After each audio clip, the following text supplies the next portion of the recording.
David Wolfe is the ultimate expression of how a person can be totally raw, like 100%. And in these last 20 years, David hasn't eaten any cooked food, which is amazing to me. And on the other hand, there are people out there that say, wow, David is extreme. And yes, he has chosen this life to be extreme because he wants to know how it feels. That's his mission. He wants to make his own body like an experiment so that he can prove that, it is the best way to go. However, unfortunately, most of us are like, well, wait a minute, this is not practical for me. And and I have to say, when I first had some dealing with raw food, I thought, oh my goodness me, how can this be practical? I have daughters that are eating cooked foods, and I have friends that are eating cooked foods. You can't even go to a restaurant and not eat cooked foods. So, yeah, like David, I started with a smoothie too. And I have to say that for me, it was the magic bullet, so to speak, because I also could put in the foods that I wanted to put into a smoothie, and that ended up being a meal. It was an easy meal.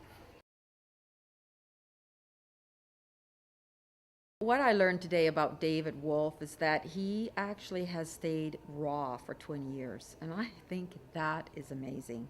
I really honor him for that. Um, it is not easy to be raw in a cooked world, and David has done it.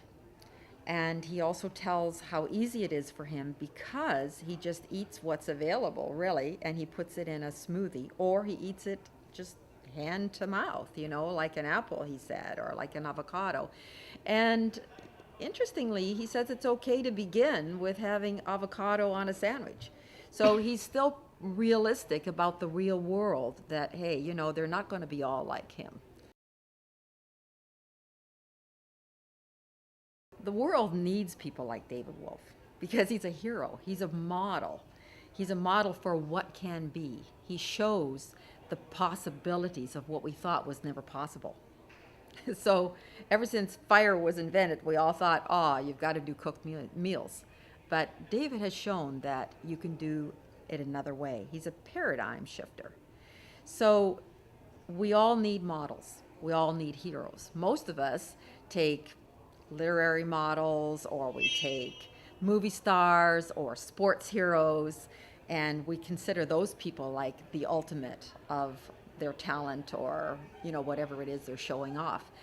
But we also need models for how to eat, because the cultures that we have today are so cooked and so toxic that we think that cancer and all those diseases are normal, and they're not. We have created them to be normal.